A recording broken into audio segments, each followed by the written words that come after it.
House Democrats are releasing two new reports 5 years after the January 6th attack on the Capitol. They're examining President Trump's decision to pardon nearly all of the rioters, the mass firings across law enforcement and the Justice Department, and where many of the people connected to the attack are today. The House Judiciary Committee ranking member Jamie Raskin says President Trump's pardons were a turning point. He says they created a private militia of proven street fighters that represent a nightmare for public safety. And now Democrats are holding a special hearing on the issue today. ABC News legal contributor James Samples here for more on that. Hi, James. So prosecutors worked painstakingly, right, to convict hundreds of rioters. Then President Trump pardoned them. And many of those prosecutors were fired as a result of their work on those January 6 cases. So what impact overall do you think those pardons have had in terms of direct impact and also the message they send? Diane, I think the pardons have had an extraordinary impact, both directly and indirectly, in the sense that obviously directly they had an extraordinary impact in the sense that 1,600 people who were convicted and or facing charges and had not yet been convicted but were facing charges were essentially absolved of the events of January 6th, including hundreds of those individuals who were convicted and or plea bargained and pleaded guilty to assaulting law enforcement officers. So the direct impact is that those individuals were freed of the consequences of their actions. Indirectly, those pardons have been an extraordinary catalyst for a juxtaposition with respect to the history of that day. And President Trump has been incredibly successful in flipping the narrative of January 6 from being an attack on the Capitol, an attack on law enforcement officers, an attack on democracy,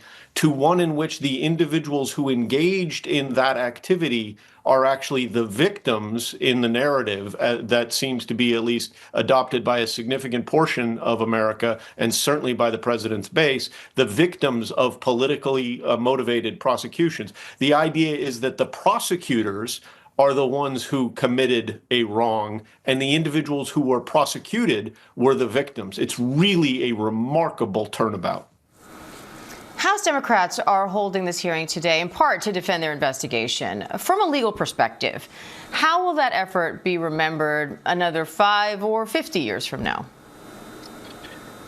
Good question.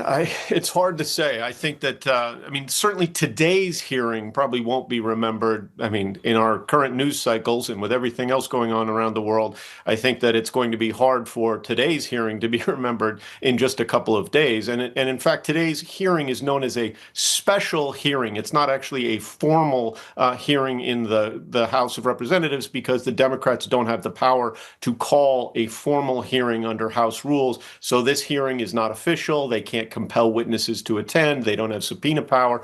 But with respect to the House Select Committee's report from 2022 about what transpired in 2021, there were 1,000 witnesses. There was an 800-page final report. Now there's an addendum and a sort of follow-on to that report that's being released today. I think the narrative of history and the history of January 6th is not something that we can write today. I think you're absolutely right to think about the lens of history as viewed in the future.